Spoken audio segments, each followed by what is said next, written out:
ಗಜಪಯಣ ಅಭಿಮನ್ಯು ಆಗಮನಕ್ಕೆ ಕ್ಷಣಗಣನೆ ಅಂತಾನೆ ಹೇಳ್ತಾ ಇರ್ಬೋದು. ಯಾಕೆಂದ್ರೆ ನೋಡಿ, ಲಾಸ್ಟ್ ಏನಿದೆ, ಇದೊಂದು ದಸರಾನ ಮುಗಿಸ್ಕೊಂಡು ಹೋಗಿದ್ದು ಅಭಿಮನ್ಯು ಮಸ್ತನಲ್ಲಿ ನಿಂತ್ಕೊಂಡ್ಬಿಡ್ತಾನೆ. ಯಾವ ಒಂದು ಕಾರ್ಯಾಚರಣೆಯಲ್ಲೂ ಕೂಡ ಅಭಿಮನ್ಯುನ ಕರ್ಕೊಂಡ್ ಬರೋದಿಲ್ಲ. ಯಾಕೆಂದ್ರೆ ಅಭಿಮನ್ಯು ಕ್ಯಾಪ್ಟನ್ ಆಗಿರ್ತಾನೆ, ಆತನಿಗೆ ಸ್ವಲ್ಪ ರೆಸ್ಟ್ ಕೊಡುವಂತ ಅವಶ್ಯಕತೆ ಇರುತ್ತೆ, ಮಸ್ತ್ ಕೂಡ ಇರುತ್ತೆ. ಇನ್ನ ಬೇರೆ ಬೇರೆ ಆನೆಗಳಿದಲ್ವಾ, ಅದ್ರ ಜೊತೆನೆ ಕಾರ್ಯಾಚರಣೆಯನ್ನು ಮಾಡೋಣ ಅಂತ ಸಿಬ್ಬಂದಿ ವರ್ಗದವರು ಅಧಿಕಾರಿಗಳು ತೀರ್ಮಾನಿಸಿ ಅಭಿಮನ್ಯುಗೆ ಕಂಪ್ಲೀಟ್ ಈ ವರ್ಷ ರೆಸ್ಟ್ ಕೊಟ್ಟು ಬೇರೆ ಎಲ್ಲೂ ಕೂಡ ಕರ್ಕೊಂಡೋಗಿಲ್ಲ. ಆತ ತನ್ನ ಒಂದು ಮನೆ ಕಾಡು, ಆತನದ್ದೇ ಒಂದು ಪ್ರಪಂಚದಲ್ಲಿ ತೇಲುತ್ತಿದ್ದ, ಮಸ್ತಿನಲ್ಲಿದ್ದಂತ ಕಾರಣ ಎಲ್ಲೂ ಕೂಡ ಆತನನ್ನ ತೋರಿಸ್ತಾನು ಇರಲಿಲ್ಲ, ಸರ್ಕಲ್ ನಲ್ಲೂ ಕೂಡ ನಿಲ್ಲಿಸ್ತಾ ಇರ್ಲಿಲ್ಲ.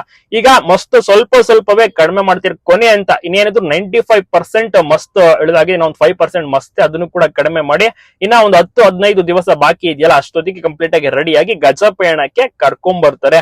ಸೊ ಅವತ್ತಿಂದ ರಾಜ್ಯ ಬೀದಿಗಳಲ್ಲಿ ಅಭಿಮನ್ಯು ವಾಕಿಂಗ್ ಟೀಮ್ ಜೊತೆ ಎಲ್ಲವನ್ನೂ ಕೂಡ ನೋಡ್ಬೋದು, ಎಂಜಾಯ್ ಮಾಡಬಹುದು. ಜನರಂದು ತುಂಬಾನೇ ಮಿಸ್ ಮಾಡ್ಕೊಳ್ತಾ ಇದ್ರು, ನೋಡ್ಬೇಕು ಅಂತ ಕಾತುರದಿಂದ ವೆಯ್ಟ್ ಮಾಡ್ತಾ ಇದ್ರು. ಅಭಿಮನ್ಯು ಅಂದ್ರೆ ಕ್ಯಾಪ್ಟನ್ ಬಾಸ್ ಅಂತ ತುಂಬಾ ಜನ AK-47 ಅಂತ ಕೂಡ ಕರೀತಾರೆ. ಅಷ್ಟರ ಮಟ್ಟಿಗೆ ಜನರು ಇಷ್ಟ ಪಡ್ತಾರೆ, ಅಭಿಮನ್ಯುಗೆ ಜೈಕಾರ ಆಗ್ತಾರೆ. ನೋಡ್ಬೇಕು ಅಂತಾನೆ ಬೇರೆ ಬೇರೆ ಊರಿನಿಂದ ಬರ್ತಾರೆ ಮೈಸೂರಿಗೆ ಬಂದಂತ ಟೈಮ್ ನಲ್ಲಿ ಅಭಿಮನ್ಯುನ. ಸೊ ನಿಮ್ಗೂ ಕೂಡ ಇಷ್ಟನ ಅಭಿಮನ್ಯು, ನೀವು ಕೂಡ ಸಪೋರ್ಟ್ ಮಾಡ್ತೀರಾ ಅಭಿಮನ್ಯುಗೆ. ಅಭಿಮನ್ಯು ಈ ವರ್ಷವೂ ಕೂಡ 2025ರ ಚಿನ್ನದ ಅಂಬಾರಿ, ದಸರಾ ಅಂಬಾರಿ, ಜಂಬೂ ಸವಾರಿಯಲ್ಲಿ ಭಾಗಿಯಾಗ್ತಾನೆ. ತುಂಬಾನೇ ನಿರೀಕ್ಷೆ, ಎಕ್ಸ್ಪೆಕ್ಟೇಷನ್ಸ್ ಕೂಡ ಜಾಸ್ತಿನೇ ಇದೆ. ವಸಂತ್ ಅವರ ಒಂದು ನೇತೃತ್ವದಲ್ಲಿ ಅಭಿಮನ್ಯು ಮುಂದಾಳತ್ವ ಕಂಪ್ಲೀಟ್ ಟೀಮ್ ಏನಿದೆ ಸಖತ್ತಾಗಿ ಒಂದು ರಾಜ್ಯ ಬೀದಿಗಳಲ್ಲಿ ನಡೆಯುವಂತದ್ದು ಎಲ್ಲವನ್ನೂ ಕೂಡ ಕಣ್ ತುಂಬಿಕೊಳ್ಬಹುದು.